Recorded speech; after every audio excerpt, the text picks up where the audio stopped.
Tonight's lesson will be our last lesson in section 1.6, and it's adding and subtracting rational expressions, but using the least common multiple to do so.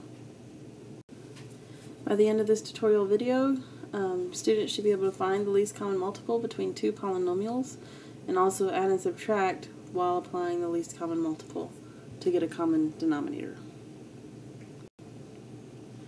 And before we go any further, I would like to say thank you to Yahira for always finding my mistakes that I make on my videos, and keep looking for them because I'm sure I'll make more this year. Okay, on this first example, we're just going to find the least common multiple only. Before you can do that, you have to factor each polynomial completely, and then from those factors you choose the factors of the least common multiple. So we have a trinomial and a binomial here that we need to factor first. So we can factor the first trinomial like this.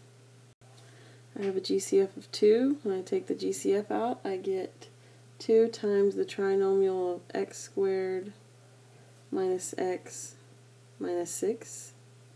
And then I factor the trinomial in the parentheses. The trinomial factors into x minus 3 and x plus 2. Our other polynomial has a common factor of x squared. So factoring out an x squared, I have x squared times x minus 3, and that's all that I can do with that one. So now I look at the things they both have in common. They both have an x minus 3, so that's part of my least common multiple. And then I take the things that they don't have in common. This one has an x squared, so that has to be part of my least common multiple. This one has a 2 and an x plus 2, so both of those also become part of my least common multiple. So this is my final answer. So for the least common multiple, you take one of the thing they have in common, and then if they don't have it in common, you include it in the least common multiple, as we did here. Okay, we're still adding and subtracting rational expressions, but tonight we need to make sure that we have a common denominator. It's going to take a little bit more than we have had to do in the past. And we're going to find the common denominator by finding the least common multiple of the denominators of these two rational expressions. Okay, so in order to do that, I need to factor both of the denominators of these rational expressions. This denominator factors into x plus 2 and x plus 1. The other denominator, is the difference of perfect squares, so it factors into x plus 1, x minus 1.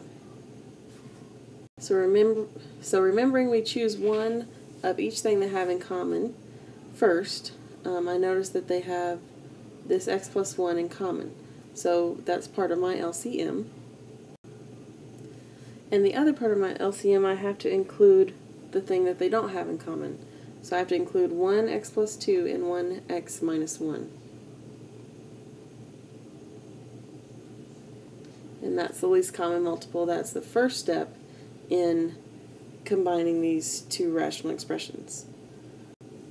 Okay, now I'm going to rewrite each of those fractions to include the LCM in the denominator.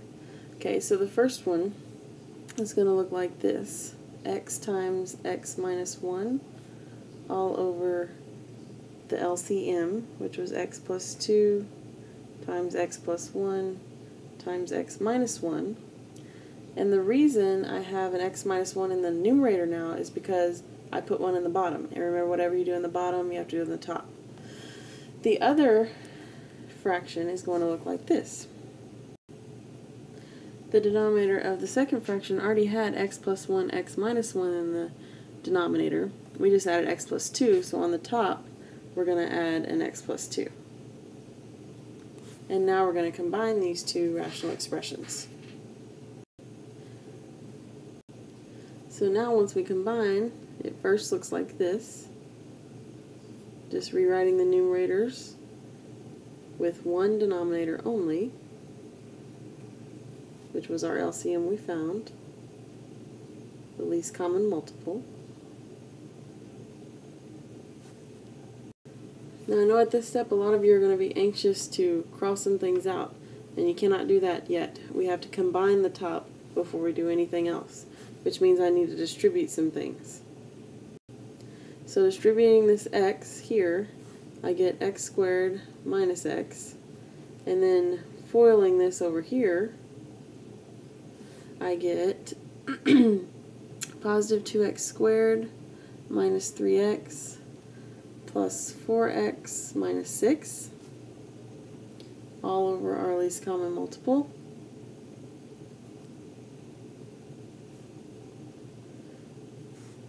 Now I'm going to combine some like terms on my next slide. I'm going to go ahead and put them together right here. X squared is going to go with this one, and then we're going to have a negative x go with the negative 3x and then positive 4x on the top. And once we combine them, we get the following trinomial on the next slide, or polynomial, excuse me. Okay, so in the numerator we get 3x squared minus 6 all over our least common multiple of x plus 2, x plus 1, and x minus 1. And now I notice in the numerator I can factor out a 3, so I get 3 times the quantity x squared minus 2 all over our least common multiple. And now at this point, this is a 1. At this point I would look at my numerator still and see if I can factor this. This is not a difference of perfect squares, so that's all that I can do. And so there is nothing for me to mark out. This would be my final answer. Our last example requires us to combine 3 rational expressions.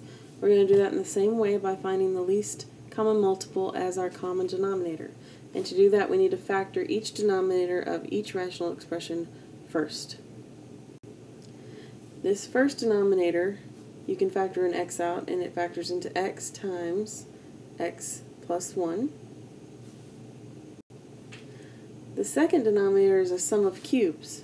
Now remember that a sum of cubes formula, I'll just refresh your memory, is x plus a times x squared minus ax plus a squared. And so this sum of cubes factors in this way. There's our sum of cubes. And then the last denominator does not factor any further. It's just x squared. So our least common multiple, remember, is 1 of everything they have in common. These two have an x plus 1 in common, so that's part of our our least common multiple. They don't have that in common, so I need one of those. And they don't have an x squared in common, and that x squared takes care of that x also. So now, going to back what we began with, the factored form, we have 1 over x times the quantity of x plus 1. Our second rational expression. So here is our kind of expanded denominators of our original problem. And now we found our LCM to be, okay, there's our LCM on the denominator. Our first rational expression already had an x plus 1 and one of the x's. And it's already got a 1 in top. So what we need to do up there is add the trinomial, x squared minus x plus 1, and one other x. So it becomes this.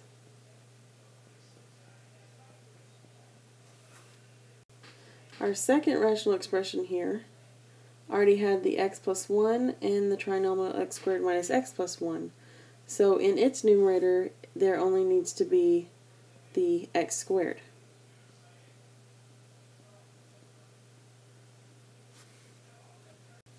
Our last rational expression only had the x squared in the denominator, so we have to add in these two in the numerator.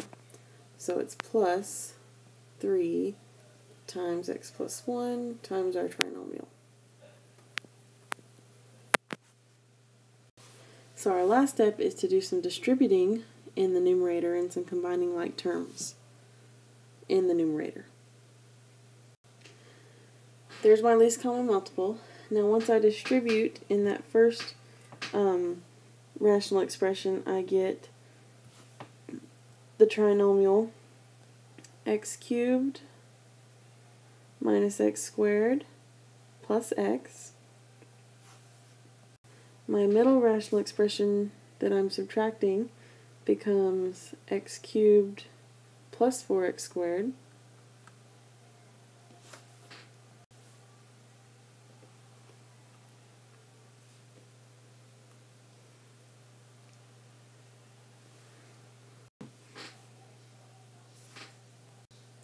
And now, combining like terms for my final answer, I get 3x cubed minus 5x squared plus x plus 3 all over my least common multiple of x squared times the quantity x plus 1 times the trinomial x squared minus x plus 1.